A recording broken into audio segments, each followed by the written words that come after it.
मित्रों, आपकी अपने ही YouTube चैनल में आपका बहुत बहुत स्वागत है। समय के अभाव में बहुत कम सेट देते हैं, लेकिन आज छांट के सेट लेकर आए हैं। देखिए, सेट नंबर 8 है।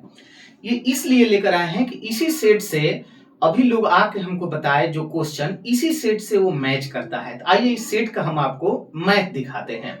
अब ध्यान पूर्वक देखिएगा, जिनका पेपर होगा वो मिलाएंगे। सेम यही क्वेश्चन तो नहीं, लेकिन एकदम इसी के पैटर्न पर क्वेश्चन पूछा हुआ था। अभी 2 दिन पहले लोग पेपर कॉपी पर लिखकर पेपर में से आए थे, तो हमने देखा तो सोचे कि वही सेट आपको बता दें। देखिए, इसमें हमने लिखा हुआ है कि यदि 5 प्रेक्षणों A1, A2, A3, A4 और A5 का औसत n है। ध्यान रखिएगा, n कोई नंबर है। अगर सभी में से 100 माइनस कर दे, यानी A1 माइनस 100 कर दे, A2 माइनस 100 कर दे, A3 माइनस, सब में से देखिए 100 माइनस कर दे, तो नया औसत क्या होगा? तो बच्चे लगे बनाने की कोई आवश्यकता नहीं है। अगर आपका औसत n है और यही प्रेक्षण है जिसमें से 100 माइनस किया गया है, तो औसत को उठा के लिखिएगा और जितना माइनस किया गया है औसत में से उतना ही माइनस कर दीजिए, वही आपका आंसर आ जाएगा। और देखिए, आंसर आपका बी नंबर।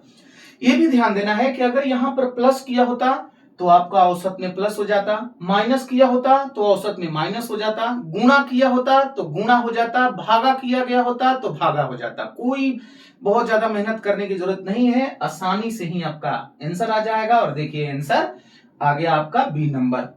अब यही यहां पर जहां n है वहां पर a पूछा हुआ था, a दिया था, तो a के साथ कर देना है। 2 प्लस है तो 2 प्लस कर देना है, 2 माइनस होता तो 2 माइनस कर देते, तो आपका आंसर बन के आ गया a माइनस 100। चलते हैं अगले प्रश्न पर। अगला देखिए, यदि एक वर्ग के विकर्ण की लंबाई 10√2 है। अब आपको पता होना चाहिए कि वर्ग का विकर्ण होता क्या है। तो वर्ग के विकर्ण का सूत्र होता है, हमने विकर्ण लिखा है, वर्ग का विकर्ण है, वर्ग का विकर्ण होता है √2 गुणा भुजा। और वर्ग का विकर्ण दिया हुआ है कि 10√2 है, 10√2, तो आपका भुजा निकल के आ जाएगा। जैसे ही आप √2 से √2 कटा देंगे, भुजा आपका 10 आ गया। लेकिन आपसे पूछा गया है कि वर्ग का क्षेत्रफल कितना। तो हम जानते हैं कि वर्ग का क्षेत्रफल होता है भुजा स्क्वायर। जब आप भुजा का मान निकाल ही दिए हैं कि 10 है, तो 10 का स्क्वायर कर दीजिए। देखिए, आपका आंसर बन के आ जाएगा 100 हमारा आंसर। अब यहीं से आपसे पूछा गया होता कि परिमाप बताइए जी, तो 4 गुणा भुजा, विकर्ण तो दिया ही है, जो पूछ दे वो आप आसानी से निकाल सकते हैं। चलते हैं अगले प्रश्न पर। राजेश 25 किलोमीटर की गति से, स्पीड दिया है, 25 किलोमीटर गति से कार्यालय जाता है और 20 किलोमीटर प्रति घंटा की गति से वापस आता है। यदि कुल उसे 9 घंटे लगते हैं तो दूरी बताइए। यानी दूरी तो जाने का, जितना जाएंगे कार्यालय, जितना दूरी जाने का होगा उतना ही दूरी आने का होगा। तो दूरी हमारा जो भी है, देखिए हमने डी मान लिया, डी फॉर डिस्टेंस। 25 के चाल से जाते हैं और जितना गए उतना ही दूरी अगर हम आ जाते हैं 20 के चाल से, तो टोटल हमें समय लगता है 9 घंटा। प्रश्न सेट, तो आंसर आ गया डी। जब हम कार्यालय जाते हैं जो भी दूरी रहा होगा, वापस आएंगे तो उतना ही दूरी हमें मिलेगा। तो डी दूरी गए 25 के चाल से और डी दूरी वापस आ गए 20 के चाल से, तो टोटल 9 घंटा लगता है। 25 और 20 का जब आप एलसीएम निकालिएगा तो 100 होगा। 25 से भाग लगाइए 4, तो ऊपर आपका 4d बनेगा। 20 से भाग लगाइए 5, तो 5d बनेगा, बराबर दिया हुआ है 9। जोड़ के देखिए, ये आपका 9d बटा में 100 बराबर 9 हो गया। 9 से 9 खत्म हो गया, डिस्टेंस बन के आ गया 100। अगर किलोमीटर में है तो आप भी किलोमीटर लगा दीजिए और किलोमीटर में आपका आंसर बन के आ जाएगा 100 किलोमीटर। देख लीजिए, ऑप्शन डी पर दिया है, तो आपका आंसर बन के आ गया 100 किलोमीटर। कहीं कोई दिक्कत हो कमेंट के माध्यम से बताइए। सेट जहां मरवाते हैं उस सेट से आप पूछिए, ग्रुप के माध्यम से पूछिए, जैसे भी आप पूछेंगे, हर चीज पे नजर मेरा रहता है, हम बताएंगे ही बताएंगे। अगला प्रश्न पर चलते हैं। एक साधारण ब्याज की कोई राशि 5 वर्षों में 10,650। अगर मेरा धन 5 वर्ष के साधारण ब्याज के साथ 10,650 हो जाता है, इसका मतलब ये हमारा मिश्र धन है। किसी भी धन को अगर किसी रेट से हम लोग मार्केट में दे देते हैं, रिटर्न मेरे पास आता है, तो उसमें कुछ ना कुछ ब्याज मिल जाता है। जब ब्याज मूलधन के साथ मिल जाएगा तो उसी मिले हुए धन को हम लोग कहते हैं मिश्र धन। तो देखिए, लिख दिए मिश्र धन है। उसके बाद 6 वर्षों में यही एसआई के दर से, सिंपल इंटरेस्ट है, और 11,076 रुपया हो जाता है। तो आप पहले पता कीजिएगा कि 5 वर्ष में अगर 10,650 और 6 वर्षों में 11,076 हो जाता है तो 1 वर्ष का साधारण ब्याज बढ़ा कितना। क्योंकि साधारण ब्याज एकदम साधारण तरीके से होता है, हर साल साल समान वृद्धि होगा, चक्रवृद्धि ब्याज जैसा अलग अलग नहीं होता है। तो अगर हम 1 वर्ष का साधारण ब्याज निकाले तो 11,076 में से 10,650 घटा दीजिए। देखिए 6 हो गया, 2 हो गया और यहाँ 6 4 10, 426 रुपया हो गया। अगर प्रश्न यही पूछ दिया जाए कि 1 वर्ष का ब्याज कितना, तो 426। लेकिन आपसे पूछा गया है कि राशि कितना। राशि का मतलब आपसे मूलधन पूछा गया है। तो या तो ये 1 वर्ष का है, 5 से गुणा कीजिए तो 5 वर्ष का ब्याज आ जाएगा, या 6 से गुणा कीजिए तो 6 वर्ष का आ जाएगा। तो आसान यही रहेगा कि इसमें 5 से गुणा कर दीजिए। 5 से जब इसे गुणा करेंगे तो देखिए 30 होगा, 10 3 13, 20 1 21। पता चल गया कि 5 वर्ष का हमारा ब्याज 2130 रुपया है। और ये देखिए आपका मिश्रधन है 5 वर्षों का, ये ब्याज है 5 वर्षों का। तो अब मूलधन निकालना मेरे लिए आसान हो गया। अब मूलधन बराबर होता है मिश्रधन माइनस ब्याज। तो मिश्रधन आपका है 10,650 और ब्याज आपका बना है 2130 रुपया। घटा के देखिए 0 2 और ये आपका 5 हो गया, ये 8 हो गया, यानी 8520 रुपया आपका मूलधन आया। देखिए यहाँ पर ये आपका मूलधन, ये आपका आंसर हो गया 8520। सब चीज देखिए। 1 वर्ष का अगर ब्याज पूछा गया होता तो 426, 5 वर्ष का ब्याज पूछा गया होता 2130, मिश्रधन आपका दिया है 5 वर्षों पर 10,650, उसमें से ब्याज निकाल दिए तो ये हमारा मूलधन आ गया। अगर इसमें 6 से गुणा आप किए होते तो नीचे वाला पकड़ते, 6 वर्ष वाला 11,076, और उसमें जो ब्याज 6 वर्ष का था घटाते तो मूलधन समान ही आता 8520। मूलधन में कोई अंतर नहीं। 5 को पकड़ेंगे तो भी मूलधन उतना, 6 को पकड़ेंगे तो भी। ध्यान रखना है 5 से गुणा करेंगे तो 5 वाले में से घटाना होगा, 6 से गुणा करेंगे 6 वाले में से घटाना होगा। चलते हैं अगले प्रश्न पर। किसी वस्तु का लागत मूल्य 220 रुपया, लागत मूल्य जो लग गया उसे हम लोग कहते हैं क्रय मूल्य। यानी क्रय मूल्य आपका दिया गया है 220 रुपया और 20% लाभ पर अगर उसे बेचे तब विक्रय मूल्य पूछा है कितना। तो बहुत सारे लोग 20% निकाल के तब 220 में जोड़ते हैं, आपको ऐसे नहीं करना है। अब जानते हैं आपका मूल कीमत 100 होता है, लाभ हुआ तो जोड़ देना है, हानि हुआ तो घटा देना है। फेस वैल्यू 100, अगर 20 का लाभ तो 100 में 20 जोड़ दीजिए तो 120 आ गया। तो आप अपना क्रय मूल्य लिखिएगा 220 और 120% कर दीजिए। ये कहां से आया, 20 आपका लाभ था, 100 आपका मूल वैल्यू होता है, 120 निकाल दीजिए। देखिए 2 शून्य से 2 शून्य खत्म, 12 से गुणा करेंगे, 12 दूना 24 और 24 2 26। देखिए आपका आंसर बन के आ गया 264। ऑप्शन में ए नंबर पे दिया है, आपको अपना आंसर दे देना है 264। ठीक है, ध्यान पूर्वक देखिएगा। एक बार में ना समझ में आया तो दूसरी बार वीडियो देखिएगा, हमें पूरा भरोसा है कि आपको समझ में आएगा ही आएगा, ना आएगा तो हम है ना। अगला देखिए, एक शंकु की ऊंचाई 16 सेंटीमीटर। अब एक शंकु है, उसका ऊंचाई दिया गया है 16 सेंटीमीटर, हमने लिख दिया। इसके आधार की त्रिज्या 30 सेंटीमीटर, आधार आपका दिया गया है 30 सेंटीमीटर। इसे पेंट करने का दर है 24 रुपया 24 सेंटीमीटर स्क्वायर, यानी हर सेंटीमीटर स्क्वायर का वर्ग का 14 रुपया लगेगा।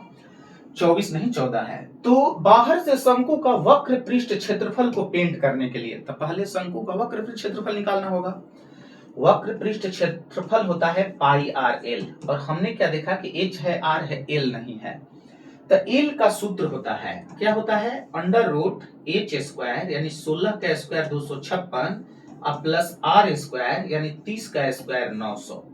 इसे जब आप जोड़ेंगे ना तो 1156 आएगा, और रूट से जब इसे आप निकालिएगा तो ये 34 का स्क्वायर है, 34 निकल जाएगा। एक बार फिर से रिपीट करते हैं।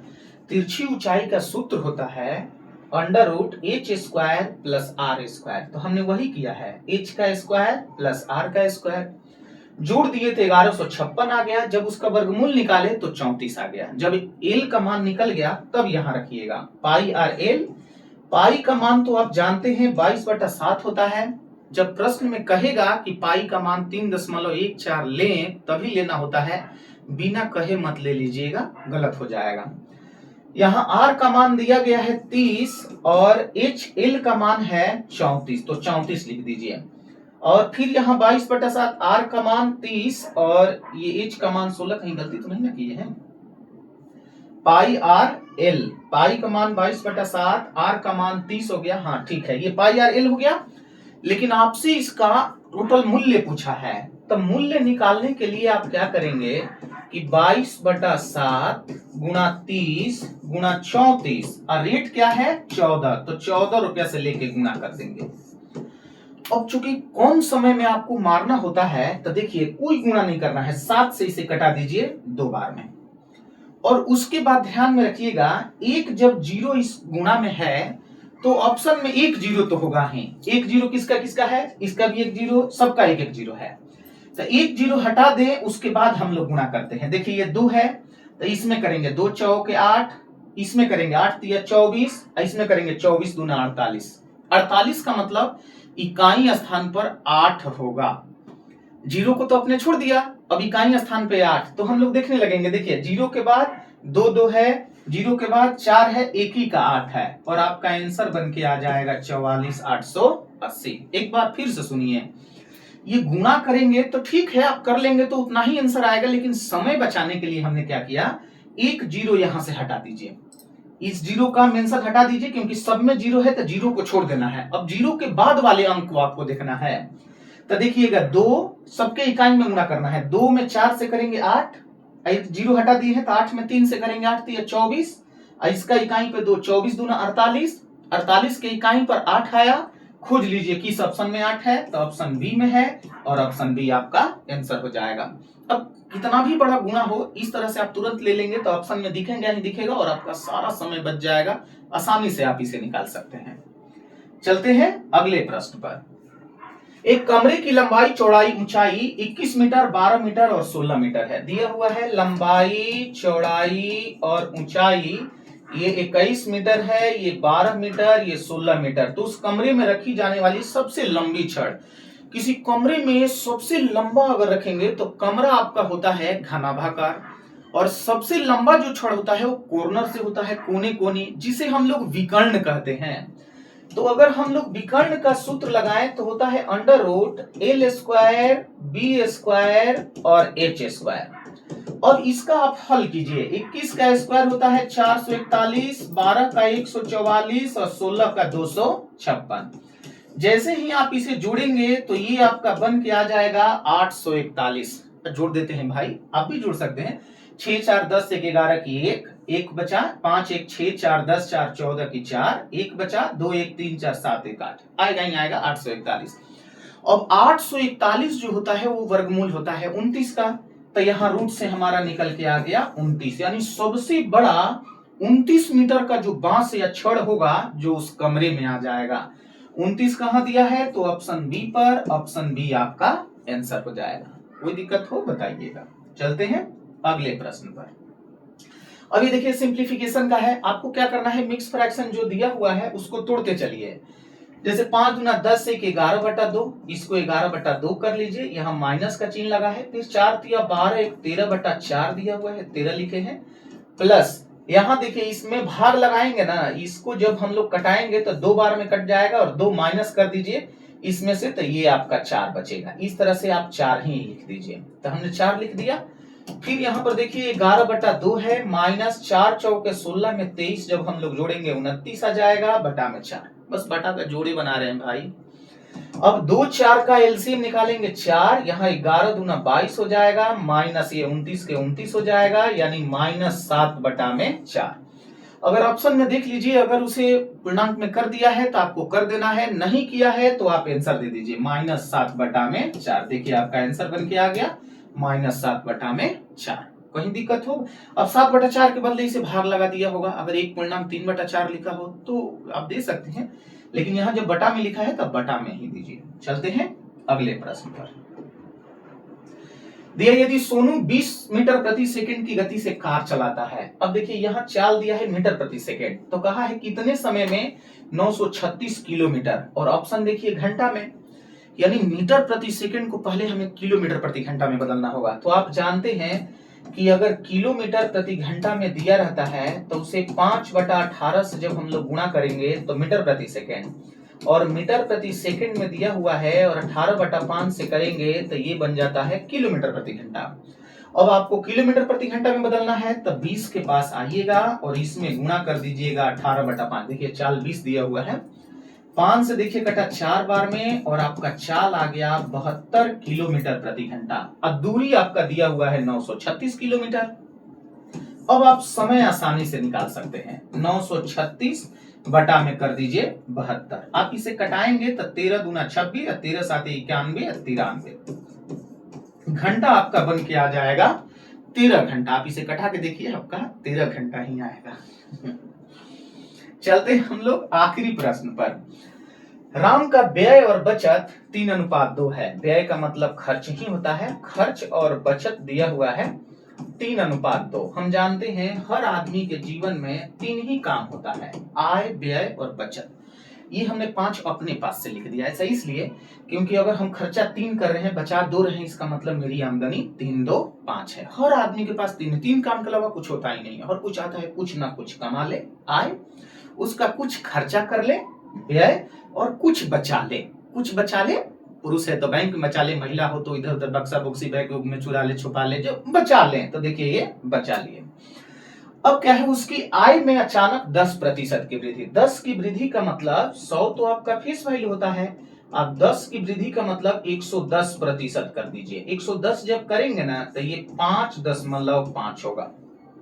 आपको यकीन नहीं तो 5 का 110% निकाल के देखिए ना, 110/100 तो ये आपका कट जाएगा, 11 5 55/10 होगा, ये 5.5 होगा। फिर कहा है कि उसके व्यय में 12 की वृद्धि। व्यय में 12 की वृद्धि का मतलब हो गया, इसका आपको करना होगा 112/100, यानी 3 का 112/100। 12 36 होता है, 36 का मतलब हो जाएगा 3.36। तो कहा है बचत में कितने की वृद्धि। अब देखिए ये हो गया 5.50 और यहाँ 3.36। तो आमदनी में से ही जब हम लोग व्यय निकालते हैं तो आपका बच के आता है, सॉरी, जो बचता है वो बचत होता है। तो हम लोग घटा देते हैं, 36 से 36 अगर घटाते हैं तो ये आपका 14 हो जाएगा। ये देखिए 2.14। ये नया आमदनी, ये नया व्यय, ये नया बचत। तो पूछा है बचत में कितने की वृद्धि, तो बचत तो 2 था, अब 2.14 हो गया। तब इधर लिखेंगे कि बचत में वृद्धि का प्रतिशत। वृद्धि लिखिएगा भाई, बचत प्रतिशत नहीं है, बचत में वृद्धि का प्रतिशत है। वृद्धि कितने का हुआ तो 10.14। बटा में लिखिएगा जो पहले बचत है, पहले बचत 2 है और प्रतिशत के लिए 100। तो हम जानते हैं ये 2 जीरो से ये दशमलव खत्म हो जाएगा और 2 से 7 बार है। कितने की वृद्धि हुआ तो 7% का। यही 7% हमारा आंसर। देखिए ऑप्शन ए पर है 7% आंसर। अभी जो लोग 2 दिन पहले एग्जाम देके आए थे, जिन्होंने क्वेश्चन पूछा वो मिलाएं, एकदम बिल्कुल इसी सेट पर था। ये सेट हमने मरवाया था ऑफलाइन में, पेपर निकाल के बिल्कुल इसमें से इसी पैटर्न पर उनका क्वेश्चन था। बहुत सारे क्वेश्चन हमने सोचा कि आगे किसी एग्जाम में अगर आपके एसएससी जीडी में अगर पूछ दे तो आपके लिए थोड़ा हेल्पफुल हो जाएगा।